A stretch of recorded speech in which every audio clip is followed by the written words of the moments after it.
Today I'd like to talk about one of my favorite herbs, basil. Basil is from the mint family and has a very strong and distinct aroma. You know it instantly when you smell basil. And that aroma, that very strong smell, comes from terpenes in the plant. Terpenes are oils found in the leaves of plants. They're very fragrant and highly aromatic. When you break or chop the leaves, those oils release and that fragrance hits your nose instantly. Now, terpenes are great because they produce very strong flavors and aromas, but the problem with terpenes is they do dissipate over time. So with basil, it's best to use right at the end of cooking. You don't want to cook the basil for too long. There are two types of basil most commonly found in cooking. Sweet basil is what I have here.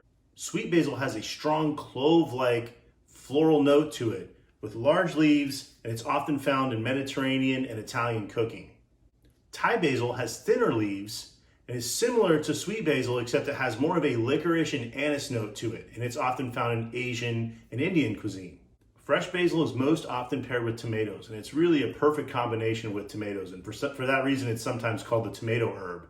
But it also works really well with other vegetables like eggplants, squash, zucchini, and spinach. Basil also works really nicely in salads or pastas when it's torn and added right before serving. One of the best ways to highlight basil's flavor is by making pesto, and that's when you take some basil, some parsley, garlic, tree nuts, you crush those up together, add a little bit of salt, pepper, some extra virgin olive oil, and freshly grated cheese. It makes a wonderful sauce that goes great on pasta.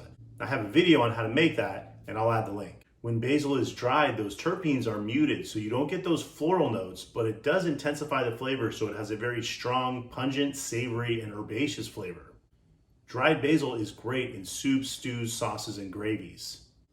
Like I said earlier, basil is a delicate herb, so it doesn't hold up well to heat or cold. So for that reason, it's best not to store your basil in the refrigerator. I know it comes refrigerated in the grocery store, but that's really not the best practice. The best way to store basil is at room temperature.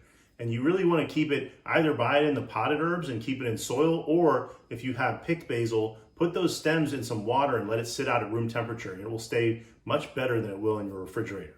When you tear or cut basil, that's when it's going to be at its best. So you want to add basil at the very end of cooking, right before you serve it, and preferably not even cooked at all, just add it in fresh. So if you have some tomatoes in a salad or a pasta sauce, adding some fresh basil will really elevate your dish. I hope this was helpful. My name's Chef Jeremy with Lineage Culinary, and thank you for watching.